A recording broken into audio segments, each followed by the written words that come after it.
Hey everyone, I'm Arier, and this is going to be a quick walkthrough of probably the most fun spot I've found yet in the game to soul farm effectively. This is definitely more of a kind of an early late game stage. It's only effective up until your soul cost is about 50,000. It still can work at that point, but you're going to be putting a lot more effort into it for just an okay amount of leveling. It's still worth it if you haven't progressed further yet, but well, I should probably get to it. This is Anor Londo from the Anor Londo bonfire, literally right on top of Erythiel. As you can tell, I died here for our convenience because I wanted to have the soul count at 0 so we have an accurate count. I would not recommend doing this in anything but a strength build unless you're very comfortable in what you're doing. If you have maybe a second or third game version of a sorcery build or intellect or faith that can put down people fast, go for it. If you have a really effective dex build, go for it. Personally, I just like the stagger potential in strength right now because this area is difficult without it. You are going to be farming 2 enemies, and only 2 of them. But before that, I should point out what we need to do for this. Of course, the Chloranthy ring, because more stamina. Stamina. The Covetous Serpent ring, and the Shield of Want. I wouldn't recommend the Symbol of Avarice just because the enemies you're farming here are strong enough where that might not be a good thing. They can do damage to you, and if you make a mistake, you will die. Often. But since you're really close to the bonfire, there is no problem getting your souls back. Oh, crap. Oh, shit. I forgot to two-handed. Okay, this is going to have to be bad.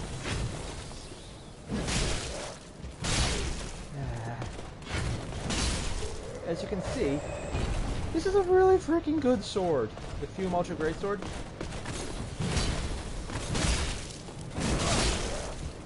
Yeah, I'm taking a lot of damage here. This is not how you want to do it. But it worked. They're done. They're dead. And as you can see, you get large Titanite. That's all you need to do. Now, if you did die, you'd probably spawn, and the green souls would be somewhere around this area. You'll get to them before the enemies even get close to you. It's very easy to get them back. And I know because I have had to die here a lot of times when I made mistakes. The only thing I would work it, just make sure you remember that the first knight has a spear. He will do a lightning charge attack. But very rarely he will not, and he'll just do his standard attacks and he'll attack much slower. Which is actually an easier thing to deal with, but it gives the other knight time to catch up, and then you'll easily be fighting 2-on-1. Don't do that. Just kill the first one as quick as you can. It's one of the reasons I like the stagger potential on this Fume Ultra Greatsword. It gives me the time to 3-hit the knight, and then I can move on to the next one. Fighting 2-on-1 is possible, but it's such a pain in the ass, I would not recommend it. But as you can see though, we got 6,000 souls.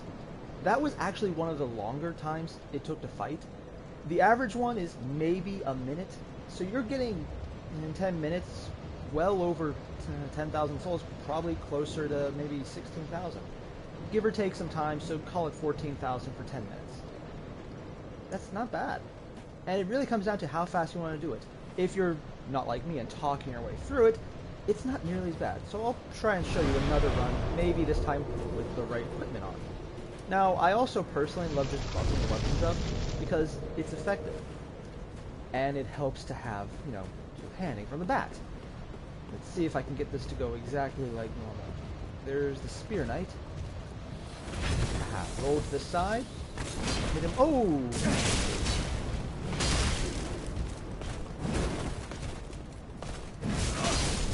Okay, 3 hit down. Now, normally if you can hit him right after his attack goes through, you can stagger lock him for all 3 hits. Now that's better. They only take 3 hits, and if you time it right, you won't even take damage. That's why I have Lloyd's Sword Ring. Wow, I cannot English today. It gives a little extra boost if you have full health. It's not a lot of attack. It really isn't a lot of attack. But it helps if you need just a little bit extra to knock them off. And that is only ever how much it takes to kill these guys. Just a little bit extra. So yeah, that's the Anor Londo soul farming area. Because these are Silver Knights, you are going to get so much shit for them, as you might be able to tell. I'm kind of picking up a few things of their armor. Honestly, I might get more souls out of their armor than anything. And I would love to come back here with a luck build just to see what kind of crazy shit they drop, just because they're dropping a lot of good things that I know in game, New Game Plus, and however many pluses you want to add to it. That's just going to be interesting to see what happens. But there's a lot of places in this game where I would love to take a luck build simply for the drop mechanics. But yeah, I hope this helped.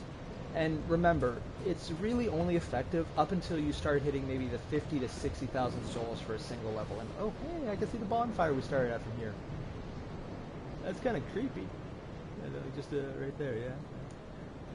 God, we are high up, and it's still not as high as the tower, or the main entry area. All right, let's see. 13,000, not a bad deal. It adds up pretty quickly. But yeah, hope you enjoy, and just make sure you don't take this area lightly. It's a great place to soul farm, but if you screw up, you'll die. Have a sacrifice ring on hand. You might not need it because you'll get the souls back easily, but if you're having maybe like 200,000 plus souls, you might want to risk working with the sacrifice ring. So yeah, that's everything. Don't forget to leave a like, comment, subscribe, and hey, I'll see you in the next one. Later.